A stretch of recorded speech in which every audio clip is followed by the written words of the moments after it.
Hello, ladies and gentlemen, this is Blue Maxima, and I just wanted to talk to you for a little bit about Blade Assault, but before I do that, I do need to do a little bit of shilling, so just bear with me on this one. This game was provided to me by the developers, Team Sunny, but it was also provided to me by the Game Development World Championships, which is a yearly competition intended to help motivate and promote indie devs in their games. It's open to any released or in development game this year around the world. There's great prizes up for grabs like big studio visits and software licenses. There's a fan favorite vote each week for 9 games in the competition for a little bit more publicity, and it's free to participate whether you just want to vote or submit a game in for consideration. There's a link in the description. Okay, thanks for sitting through that. Let's talk about Blade Assault now. So, this is a two-dimensional platformer roguelike from a Korean studio, and man, I don't hate it. I really don't hate it. It's just normal. There's very little about the gameplay of it in particular that just stands out in comparison to a lot of other roguelikes. Now, let me just start this off by praising a few things. One is that it actually looks really good. I do not have a problem with the way the game presents itself at all. The animations are really well done, and it's quite satisfying to be zipping around the battlefield, beating the crap out of all these enemies. Their animations, even like the little stun, little just jitters they get when they've been stun locked or they've been knocked back, they all look great. The animations are nice and smooth. They are really nice to look at. And the game does usually present this at 60 frames a second. It's just the recording method I was using to actually get this was having a bit of a fit this day, so I wasn't able to get this done. And the environmental detail is just really nice to look at too, especially since there are so many objects around the place that can get destroyed. So beating the crap out of a few enemies at the same time as knocking a few environmental objects over and seeing the sparks and the bits of the environment fly everywhere, it all looks really good. It is satisfying to look at, and I don't really have that much of an opinion on the sound. There's very little of it. The soundtrack doesn't cut in that much, and even then, I couldn't hear it that well over the sound of the blade being swung about, so I'm willing to give them a pass on that one, although I do think the volume levels need to be adjusted. I did personally have a fair few issues with the controls on this one because I was using a dual sense, not a dual shock with Steam input for this, and it was kind of hard to get it all working, but they have actually been patching it over the first couple of patches for the early access the early access release. But I was recording this on the first release of the early access, so yeah, I was kind of having problems with that, but these should be fixed by now.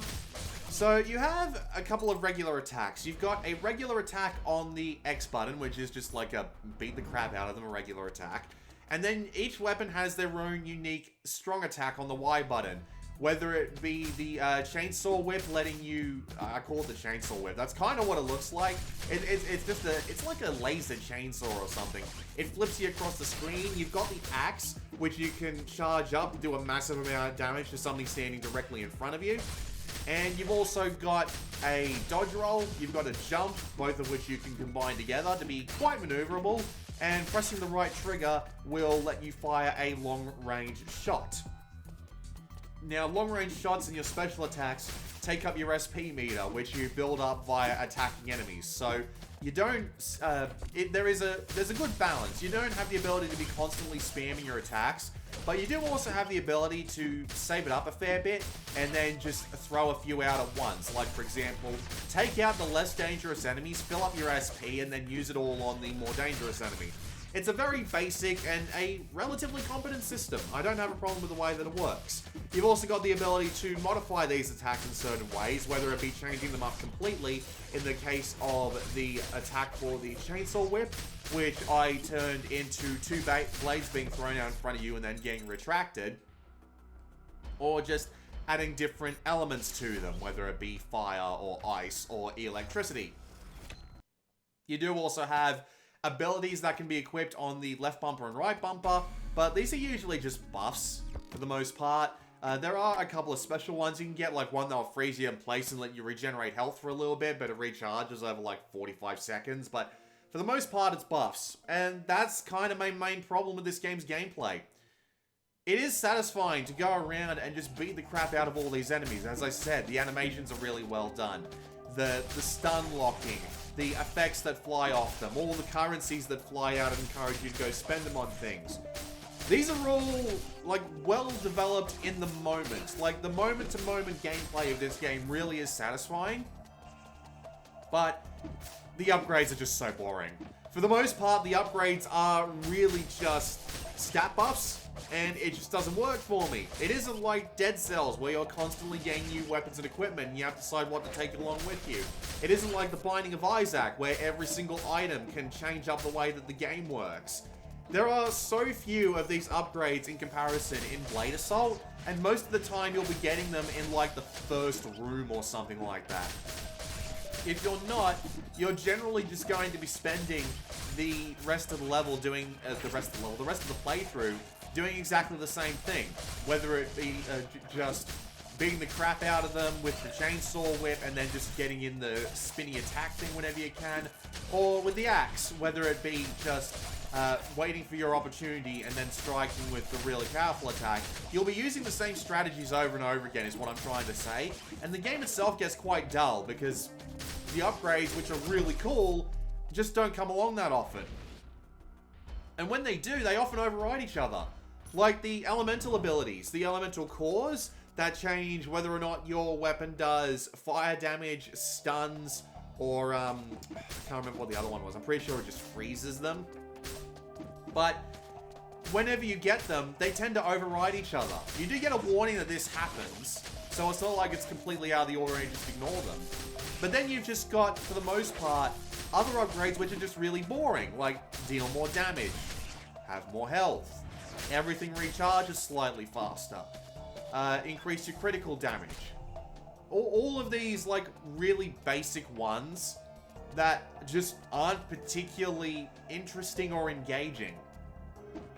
And every time I would pick up a weapon core, like the first time you pick up a weapon core, you're likely to get the one that lets you like change your special attack or change just something dramatically about how the game plays. But then you'll play like 3 runs where this doesn't happen, and you'll just find yourself getting bored using the same strategies over and over again. You can swap out weapons.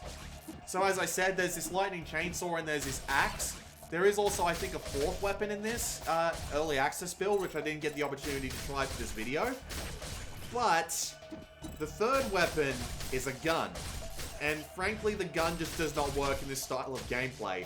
You need to be highly maneuverable. You need to be as close into the enemy as possible for the most effectiveness. A gun just does not work in the way they expect you to play this game. You'll constantly have to be just running away, turning around and firing, because you can't shoot the gun when you're...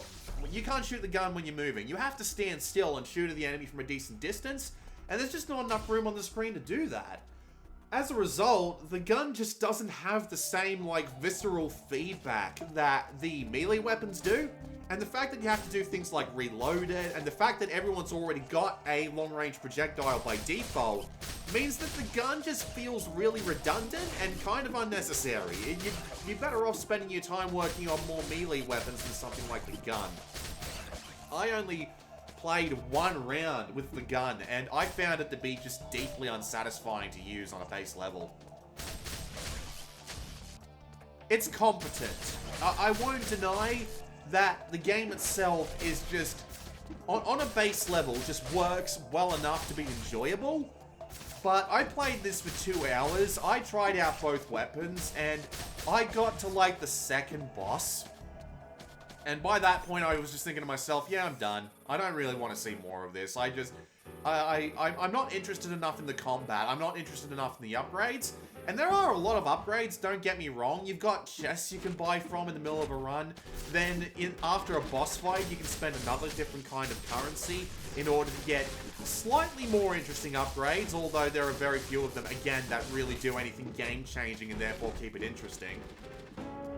And then you've got credits that can power up 1 of 3 unique abilities for your gun, but most of the weapon, I should say. but most of the time these just turn out to be stat buffs again. And you've also got these friendship cubes, which let you do things with the, that let you do things with the people that you talk to throughout the levels. Whether it be the people at the very beginning who can like give you pre-run upgrades, or people in between that can give you just upgrades like that. But again, it mostly just turns out to be buffs. Like, they'll be slightly cheaper to do things with. They'll have slightly more things available. It's never anything really interesting. I never feel like I'm working to anything special. I feel like I'm just watching some numbers go up, and at the same time watching my chances to get through these runs go up. And that's just disappointing, because the best thing about roguelikes is how they can fundamentally change the game, while still keeping a certain theme and interest about them. And Blade Assault just doesn't do that for me, and as a result I just find myself not wanting to play it. Maybe things will change over the course of early access, but right now I'm just really not a fan of the way that they're doing things, and I find it kind of hard to recommend as a result. It's okay. The base gameplay does work. It just doesn't manage to hold me for very long.